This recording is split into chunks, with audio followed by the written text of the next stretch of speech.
Assalamualaikum warahmatullahi wabarakatuh. Halo teman-teman, dalam video kali ini saya mendapatkan tugas presentasi dari mata kuliah konsep dasar akidah akhlak MI dengan materi konsep dasar perkembangan pembelajaran akidah akhlak MI.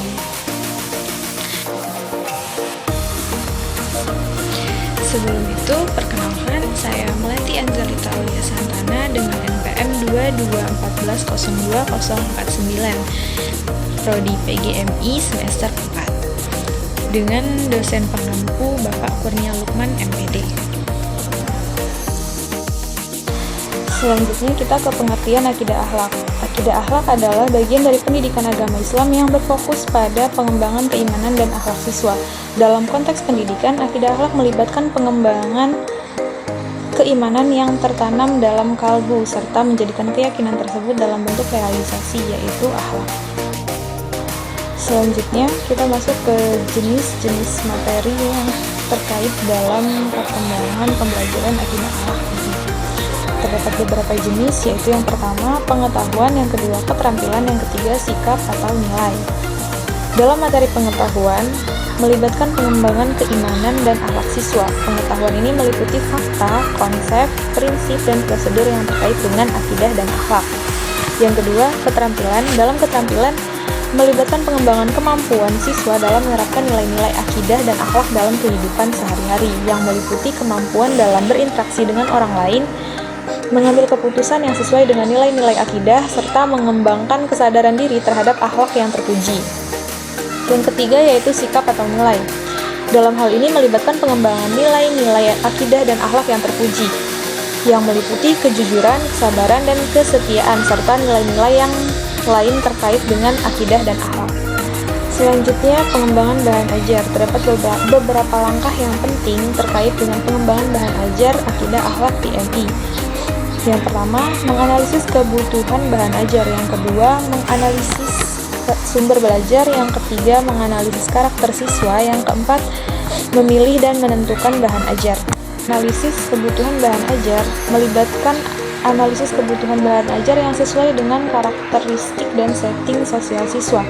Tujuannya adalah untuk menentukan bahan ajar yang lebih sesuai untuk dijadikan sebagai pedoman dalam kegiatan pembelajaran. Selanjutnya, analisis sumber belajar melibatkan analisis sumber belajar yang digunakan dalam menunjang pembelajaran.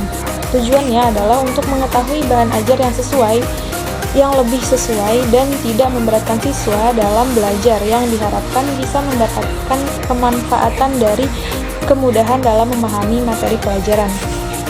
Yang ketiga, analisis karakter siswa melibatkan pengetahuan tentang keadaan dan perkembangan siswa. Tujuannya adalah untuk mengetahui keadaan dan perkembangan siswa sehingga kenyamanan dalam pemakaiannya siswa bisa menilainya, karena motivasi dan semangat siswa dalam belajar merupakan kekuatan tersendiri dalam proses pembelajaran.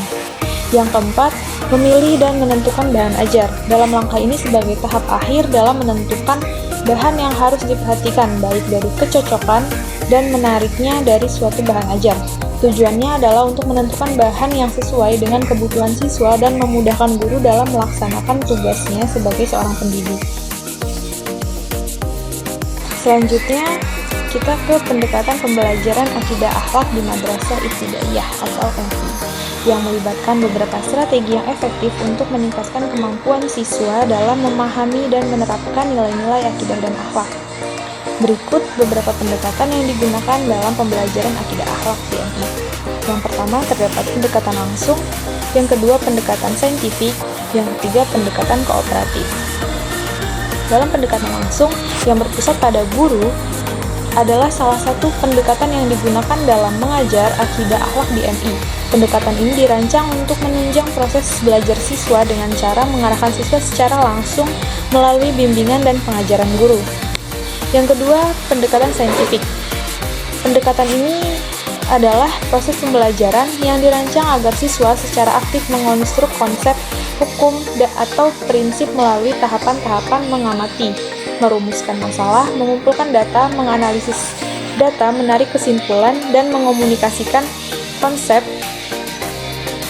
Pendekatan ini digunakan dalam pembelajaran akidah akhlak di MI untuk meningkatkan kemampuan siswa dalam memahami dan menerapkan nilai-nilai akidah dan akhlak.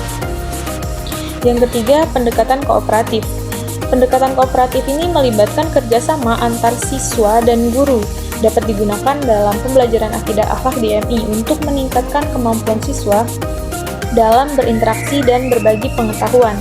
Pendekatan ini dapat membantu siswa memahami dan menerapkan nilai-nilai akidah dan akhlak dalam kehidupan sehari-hari. Terakhir yaitu evaluasi pembelajaran. Di sini evaluasi pembelajaran melibatkan beberapa aspek yang penting untuk diperhatikan, yaitu ada evaluasi tertulis, evaluasi non tertulis, evaluasi proses, evaluasi hasil, dan evaluasi sikap. Yang pertama, evaluasi tertulis. Ini melibatkan penilaian yang dilakukan melalui ujian, tes, atau penilaian tertulis lainnya. Tujuannya adalah untuk mengetahui kemampuan siswa dalam memahami dan menerapkan nilai-nilai akidah dan akhlak yang dipelajari. Yang kedua, evaluasi non tertulis. Evaluasi non tertulis ini melibatkan penilaian yang dilakukan melalui observasi diskusi atau penilaian lainnya yang tidak berupa ujian atau tes. Tujuannya adalah untuk mengetahui kemampuan siswa dalam berinteraksi dan berbagi pengetahuan dalam kegiatan pembelajaran. Yang ketiga, evaluasi proses. Evaluasi ini melibatkan penilaian yang dilakukan melalui observasi dan penilaian terhadap proses belajar siswa. Tujuannya adalah untuk mengetahui bagaimana siswa memahami dan menerapkan nilai-nilai akidah dan akhlak yang dipelajari dalam kegiatan pembelajaran. Yang keempat, evaluasi hasil. Evaluasi ini melibatkan penilaian yang dilakukan melalui penilaian terhadap hasil belajar siswa. Tujuannya adalah untuk mengetahui bagaimana siswa menerapkan nilai-nilai akidah dan akhlak yang dipelajari dalam kehidupan sehari-hari. Yang terakhir, evaluasi sikap. Evaluasi ini melibatkan penilaian yang dilakukan melalui penilaian terhadap sikap atau nilai siswa. Tujuannya adalah untuk mengetahui bagaimana siswa menerapkan nilai-nilai akidah dan akhlak yang dipelajari dalam kehidupan sehari-hari. Mungkin itu saja materi yang dapat saya sampaikan. Kurang dan lebihnya saya mohon maaf. Terima kasih atas perhatiannya. Saya akhiri. Wassalamualaikum warahmatullahi wabarakatuh.